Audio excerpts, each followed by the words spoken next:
एक बार हजरत ख्वाजा मोइनुद्दीन चिश्ती रहमतुल्लाह अलैहि इस्लाम का पैगाम फैलाने की नीयत से अपने कुछ मुरीदों के साथ अजमेर शरीफ के एक स्थान पर तशरीफ लाए। जिस मुकाम पर हजरत ख्वाजा मोइनुद्दीन चिश्ती रहमतुल्लाह अलैहि ने कयाम किया, वहां के करीब ही एक बड़ा तालाब था जिसे स्थानीय हिंदू लोग अनासागर कहते थे। उस दौर में इस तालाब की वसात और पवित्रता के कारण हिंदू समाज में इसका बहुत एहतराम किया जाता था। उनका यह अकीदा था कि जो शख्स दिन भर गुनाह करने के बाद इस तालाब में गौस्ल करता है, उसके तमाम गुनाह धुल जाते हैं। इसी वजह से वे इस तालाब को हमेशा दियों से सजाए रखते थे। कहा जाता है कि इस तालाब में हर रात दिए जलाने के लिए तकरीबन 3 मन तेल की जरूरत होती थी। तालाब की पवित्रता के कारण वहां सभी हिंदुओं को दाखिल होने की इजाजत नहीं थी। सिर्फ आला तबके के ब्राह्मण ही वहां गौस्ल कर सकते थे और तालाब के पानी को छू सकते थे। उनका यह मानना था कि अगर ब्राह्मणों के अलावा कोई और तालाब के पानी को छू ले तो पानी नापाक हो जाएगा। हजरत ख्वाजा मोइनुद्दीन चिश्ती रहमतुल्लाह अलैहि और उनके मुरीद लंबे सफर से थके हुए थे। कुछ देर आराम फरमाने के बाद जब नमाज का वक्त हुआ तो ख्वाजा मोइनुद्दीन चिश्ती रहमतुल्लाह अलैहि ने हजरत बख्तियार काकी रहमतुल्लाह अलैहि को अजान देने का हुक्म दिया। हुक्म पाकर हजरत बख्तियार काकी रहमतुल्लाह अलैहि ने अजान देना शुरू किया। उस वक्त हिंदुस्तान में तौहीद का पैगाम और अजान के अल्फाज किसी ने नहीं सुने थे।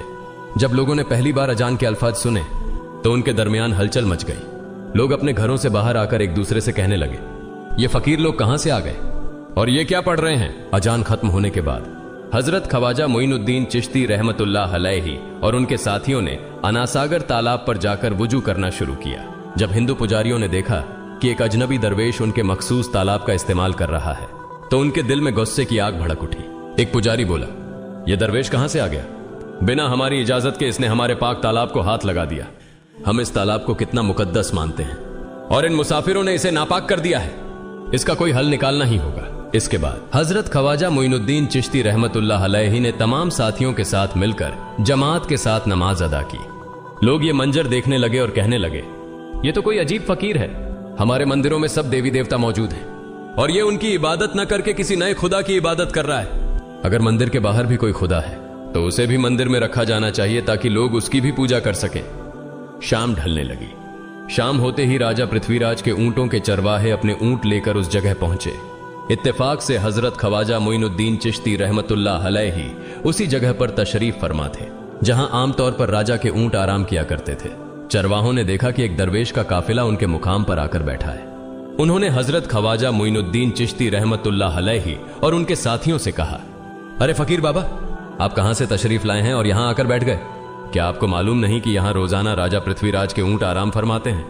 राजा के ऊंट यहां आराम करते हैं। ये जानते हुए भी आपने यहां बैठने की जुर्रत कैसे की? हजरत ख्वाजा मोइनुद्दीन चिश्ती रहमतुल्लाह अलैहि ने उन चरवाहों को नरमी से जवाब दिया, बाबा, हम मुसाफिर हैं और अनजान हैं। हमें मालूम नहीं था कि इस मुकाम पर राजा के ऊंट आराम करते हैं। चूंकि हम पहले ही यहां रात गुजारने का इरादा कर चुके हैं। तुम अपने ऊंटों को आज किसी और जगह आराम देने ले जाओ। आसपास बहुत सी जगहें हैं। हजरत ख्वाजा मोइनुद्दीन चिश्ती रहमतुल्लाह अलैहि का जवाब सुनकर पृथ्वीराज के चरवाहे बोले, फकीर की हिम्मत तो देखो, कहता है कि राजा के ऊंटों को कहीं और ले जाएं और खुद यहां बैठे रहेंगे। फकीर बाबा, यह तो हरगिज मुमकिन नहीं है। राजा के ऊंट अपने ही मुकाम पर बैठेंगे। यह कहकर चरवाहों ने हजरत ख्वाजा मोइनुद्दीन चिश्ती रहमतुल्लाह अलैहि और उनके साथियों को वहां से उठाने के लिए दुर्व्यवहार करना शुरू कर दिया। हजरत ख्वाजा मोइनुद्दीन चिश्ती रहमतुल्लाह अलैहि बहुत ही सरल स्वभाव के थे। जब उन्होंने देखा कि चरवाहे दुर्व्यवहार कर रहे हैं तो उन्होंने बख्तियार काकी रहमतुल्लाह अलैहि से कहा, बख्तियार, हम यहां बैठकर क्या करेंगे? जब राजा के ऊंटों को यहीं बैठाना है तो रहने दो, ऊंट यहीं बैठे, हम यहां से जा रहे हैं। यह कहकर हजरत ख्वाजा मोइनुद्दीन चिश्ती रहमतुल्लाह अलैहि अपने साथियों के साथ वहां से चले गए। अगली सुबह जब ऊंटों को फिर से चरागाह में ले जाने का समय आया तो चरवाहे ऊंटों को उठाने की कोशिश करने लगे, लेकिन बार बार कोशिश के बावजूद वे ऊंटों को उठा नहीं सके, क्योंकि अल्लाह के वली हजरत ख्वाजा मोइनुद्दीन चिश्ती रहमतुल्लाह अलैहि ने कहा था कि ऊंट यहीं बैठेंगे। अल्लाह रब्बुल आलमीन ने उनकी यह दुआ कबूल कर ली थी और ऊंटों को आदेश दिया था कि जब तक मोइनुद्दीन चिश्ती खुद नहीं कहेंगे तब तक वे यहीं बैठे रहेंगे। इसके बाद चरवाहे ऊंटों के न उठने का कारण जानने लगे। उनमें से एक नेक चरवाहा था जिसने कहा, क्या तुम्हें याद है कि हमने कल यहां से एक दरवेश को उठाया था? जाते जाते उन्होंने कहा था कि हम जा रहे हैं, राजा के ऊंट यहीं बैठेंगे। मुझे लगता है कि उनके कहे शब्दों के कारण ही राजा के ऊंट उठ नहीं पा रहे हैं। शायद वह कोई बड़े वली हैं या अल्लाह का कोई अवतार है। इस बात को महामहिम राजा के समक्ष रखते हैं। इसके बाद चरवाहे पृथ्वीराज के पास पहुंचे और हाथ जोड़कर निवेदन किया, महाराज, हमने बहुत कोशिश की, लेकिन आपके ऊंटों को उनके स्थान से नहीं उठा सके और उन्हें चरागाह में घास चराने नहीं ले जा पा रहे हैं। राजा पृथ्वीराज ने आश्चर्य से पूछा, क्या ऊंटों को कोई बीमारी है जिस कारण वे उठ नहीं पा रहे? चरवाहों ने कहा, महाराज, ऊंट पूरी तरह स्वस्थ हैं, उन्हें कोई बीमारी नहीं है। पृथ्वीराज ने कहा, तो फिर वे अपनी जगह से क्यों नहीं उठ रहे? चरवाहों ने कहा, महाराज, कल उस स्थान पर एक दरवेश बैठे थे, हमने उनके और उनके साथियों के साथ काफी दुर्व्यवहार किया और उन्हें वहां से उठा दिया था। जाते जाते उन्होंने कहा था, राजा के ऊंट यहाँ बैठेंगे और उठेंगे नहीं। हमें लगता है कि दरवेश की बद्दुआ के कारण ही ऊंट अपनी जगह से नहीं उठ पा रहे हैं। तब पृथ्वीराज ने हुक्म दिया, अच्छा, जाओ और उस दरवेश को मेरे पास ले आओ। जब हजरत ख्वाजा मोइनुद्दीन चिश्ती रहमतुल्लाह अलैहि पृथ्वीराज के दरबार में पहुंचे तो पृथ्वीराज ने उनसे पूछा, ए दरवेश, आपने मेरे ऊंटों को क्यों पंगु बना दिया है? मेरे ऊंट भूखे मर रहे हैं, कृपया अपना जादू उनसे हटा लें। अगर जादू नहीं हटाया तो मेरे ऊंट भूखे मर जाएंगे। पृथ्वीराज की बात सुनकर हजरत ख्वाजा मोइनुद्दीन चिश्ती रहमतुल्लाह अलैहि मुस्कुराते हुए बोले, हे अल्लाह के बंदे, हम मुसलमान हैं और मुसलमान कभी जादू नहीं करते। तुम्हारे ऊंटों को मैंने नहीं बल्कि इस संसार के पालनहार महान अल्लाह रब्बुल आलमीन ने बैठाया है। उनकी आज्ञा से ऊंट बैठे हैं और उनकी आज्ञा से ही उठेंगे। लेकिन मैं उस सर्वशक्तिमान से प्रार्थना कर सकता हूं कि वह तुम्हारे ऊंटों को उठने की अनुमति दे। इसके बाद हजरत ख्वाजा मोइनुद्दीन चिश्ती रहमतुल्लाह अलैहि ने अल्लाह से दुआ की, हे अल्लाह, इन ऊंटों को उनकी जगह से उठने की तौफीक दें। हजरत ख्वाजा मोइनुद्दीन चिश्ती रहमतुल्लाह अलैहि की दुआ करते ही चरवाहों ने देखा कि ऊंट अपनी जगह से उठकर चरागाह की ओर बढ़ने लगे। यह दृश्य देखकर चरवाहे चकित रह गए और हजरत ख्वाजा मोइनुद्दीन चिश्ती रहमतुल्लाह अलैहि की करामत की खबर पूरे अजमेर में फैल गई। जैसे जैसे हिंदुओं के बीच हजरत ख्वाजा मोइनुद्दीन चिश्ती रहमतुल्लाह अलैहि की करामत की बातें फैलने लगीं और इस्लाम की महानता उनके सामने प्रकट होने लगी, मंदिर के पुजारी भयभीत हो गए। वे सोचने लगे, अगर यही चलता रहा तो सभी हिंदू मुसलमान बन जाएंगे। तब वे पृथ्वीराज के पास पहुंचे और निवेदन किया, महाराज, ये दरवेश हमारे राज्य में अशांति फैला रहे हैं। यदि आपने अभी इनका कोई उचित समाधान नहीं निकाला तो ये दरवेश सभी हिंदुओं को मुसलमान बना देंगे और तब हमारे देवताओं की पूजा करने वाला कोई नहीं बचेगा। आप इन्हें यहां से भगा दें, नहीं तो ये हमें यहां से बाहर निकाल देंगे। महाराज, हम आपको एक और भयावह बात बताना चाहते हैं। ये दरवेश कहते हैं कि जिन मूर्तियों की हम पूजा करते हैं वे पूजनीय नहीं है। उनका कहना है कि ये केवल निर्जीव पत्थर है जिनमें कोई शक्ति नहीं है। ये साधारण लोगों को इस तरह की बातें बताकर भ्रमित करना चाहते हैं। सबसे आपत्तिजनक बात यह है कि ये दरवेश हर दिन 5 बार हमारे पवित्र तालाब में हाथ लगाकर उसे अपवित्र कर रहे हैं। पुरोहितों की बात सुनकर पृथ्वीराज ने हजरत ख्वाजा मोइनुद्दीन चिश्ती रहमतुल्लाह अलैहि को बुलाया। जब हजरत ख्वाजा मोइनुद्दीन चिश्ती रहमतुल्लाह अलैहि उनके दरबार में पहुंचे तो पृथ्वीराज ने कहा, ए दरवेश, हम देख रहे हैं कि आप गोमाता का मांस खाते हैं और हमारे देवताओं का अपमान करते हैं। हमारे धर्म के बारे में तरह तरह की उल्टी सीधी बातें कर रहे हैं। हम यह सहन नहीं कर सकते। हम यह भी देख रहे हैं कि आप हमारे पवित्र तालाब को अपने अपवित्र हाथों से खराब कर रहे हैं। आप तुरंत हमारे देश से चले जाएं। हजरत ख्वाजा मोइनुद्दीन चिश्ती रहमतुल्लाह अलैहि ने कहा, बाबा, हम लोग तो केवल वुजू करते हैं, नहाते नहीं। अगर पूरी देह के स्पर्श से आपके तालाब का पानी खराब नहीं होता है तो केवल हमारे हाथ और चेहरे के पानी से तालाब अपवित्र कैसे हो सकता है? यह सुनकर पृथ्वीराज ने कहा, वे सभी लोग हमारे धर्म के हैं जबकि तुम लोग कहीं और से आ गए हो। तुम हमारे धर्म के नहीं हो, इसलिए तुम्हारे हाथ लगाने से हमारा तालाब अपवित्र हो जाता है। तब हजरत ख्वाजा मोइनुद्दीन चिश्ती रहमतुल्लाह अलैहि ने कहा, अच्छा बाबा, हम अब आपके तालाब के पानी को हाथ नहीं लगाएंगे, लेकिन हमें पानी की जरूरत है तो हम चाहते हैं कि केवल एक बर्तन में पानी ले लें। पृथ्वीराज ने कहा, ठीक है, तुम पानी ले सकते हो, लेकिन तुम्हारा बर्तन तालाब में लगे, तुम्हारे हाथ नहीं। अगर तुम्हारे हाथ स्पर्श करें तो हम इसके खिलाफ सख्त कार्रवाई करेंगे। राजा के साथ सहमति के बाद हजरत ख्वाजा मोइनुद्दीन चिश्ती रहमतुल्लाह अलैहि ने अपने मुख्य खलीफा बख्तियार काकी रहमतुल्लाह अलैहि से कहा, बख्तियार, जाओ और राजा के तालाब से एक बर्तन में पानी ले आओ, लेकिन बहुत सावधानी से पानी लेना ताकि तुम्हारा हाथ तालाब के पानी को छू न सके। बख्तियार काकी रहमतुल्लाह अलैहि हजरत ख्वाजा मोइनुद्दीन चिश्ती रहमतुल्लाह अलैहि के आदेश का पालन करते हुए आना सागर से पानी लेने गए। उन्होंने बर्तन को तालाब में डुबोया और उनका हाथ पानी को नहीं छू सका क्योंकि चमत्कारवश पूरा तालाब एक छोटे बर्तन में समा गया। आना सागर पूरी तरह से सूख गया और उसकी तली में केवल सूखी रेत दिखाई देने लगी। जब पुरोहितों ने देखा कि उनके पवित्र तालाब में एक भी बूंद पानी नहीं बची है और वह मरुस्थल की तरह सूख गया है तो वे घबराते हुए राजा पृथ्वीराज के पास गए और बोले, महाराज, यह तो भारी संकट हो गया है। पृथ्वीराज ने पूछा, क्या हुआ? पुरोहितों ने कहा, उस दरवेश ने हमारे पूरे तालाब का पानी ले लिया है। अब हमारे पवित्र तालाब में एक बूंद भी पानी नहीं है। अगर इस तालाब में पानी नहीं होगा तो हम अपने पापों का प्रायश्चित कैसे करेंगे?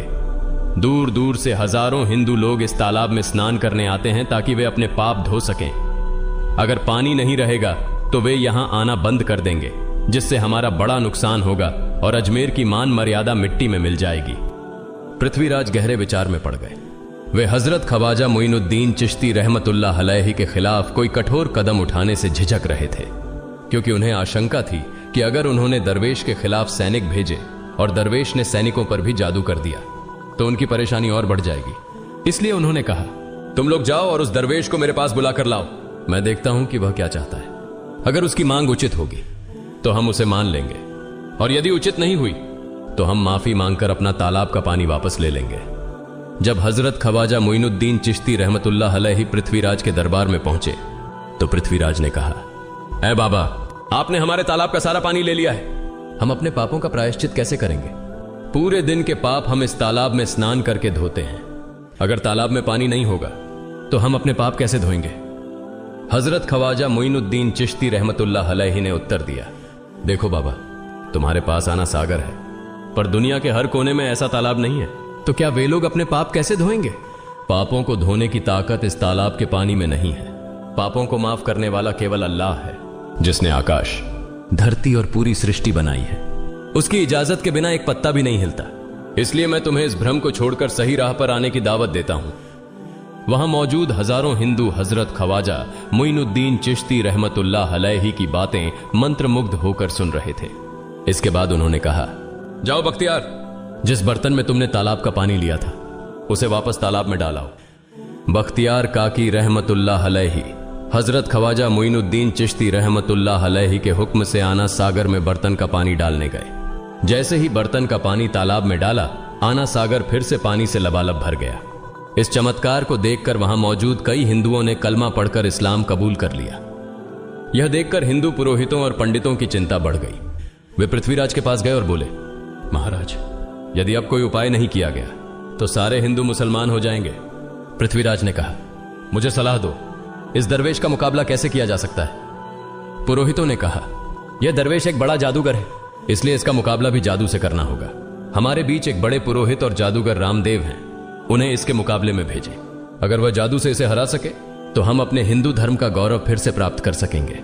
पृथ्वीराज ने रामदेव को बुलाकर कहा, रामदेव, मैं तुम्हें इस दरवेश को जादू से हराने की जिम्मेदारी दे रहा हूं। अगर तुम उसे हरा सके तो हम अपने धर्म का गौरव फिर से पा सकेंगे। रामदेव ने पृथ्वीराज को आश्वस्त करते हुए कहा, महाराज, आप चिंता न करें, इस दरवेश को हराना मेरे लिए बहुत आसान है। मैं आपके समक्ष हमारे धर्म का गौरव वापस लाकर रहूंगा। इसके बाद रामदेव अपने साथियों के साथ हजरत ख्वाजा मोइनुद्दीन चिश्ती रहमतुल्लाह अलैहि के सामने मुकाबले के लिए पहुंचा। उसने कहा, मोइनुद्दीन, अगर तुम में ताकत है तो मुझसे जादू का मुकाबला करो। मैंने तुम जैसे बहुत से जादूगरों को हराया है, तुम्हें हराना तो मेरे लिए साधारण बात है। हजरत ख्वाजा मोइनुद्दीन चिश्ती रहमतुल्लाह अलैहि ने उसकी बातों का कोई जवाब नहीं दिया। रामदेव ने देखा कि हजरत ख्वाजा मोइनुद्दीन चुप हैं, तो उसने गाली गलौज करना शुरू कर दिया। जब रामदेव अपनी हदें पार कर गया तो हजरत ख्वाजा मोइनुद्दीन ने उसकी आंखों में देखते हुए कहा, रामदेव, तू चिल्ला रहा है, लेकिन मैं तेरे माथे पर ईमान की रोशनी देख रहा हूं। हजरत ख्वाजा मोइनुद्दीन चिश्ती रहमतुल्लाह अलैहि की यह बात सुनते ही रामदेव कांपने लगा, और उसी क्षण अल्लाह रब्बुल आलमीन ने उसके दिल में ईमान की रोशनी डाल दी। रामदेव हजरत ख्वाजा मोइनुद्दीन चिश्ती के चरणों में गिर पड़ा और बोला, हे अल्लाह के वली, मैंने आपके साथ बहुत बेअदबी की है, मुझे माफ करें और मुझे कलमा पढ़ाकर इस्लाम की राह दिखाएं। हजरत ख्वाजा मोइनुद्दीन चिश्ती रहमतुल्लाह अलैहि ने रामदेव को कलमा पढ़ाया और उनका नाम रखा मोहम्मद सादिक। इतिहास बताता है कि बाद में रामदेव मोहम्मद सादिक के रूप में एक बड़े अल्लाह के वली बन गए। प्रिय पाठकों, सोचें, जो रामदेव हजरत ख्वाजा मोइनुद्दीन चिश्ती को पराजित करने आए थे, वही अब उनके हाथ में हाथ देकर इस्लाम की शांति की छांव में आ गए। यह अल्लाह रब्बुल आलमीन का चमत्कार और शक्ति है, जो जिसे चाहे हिदायत दे सकता है। आमीन।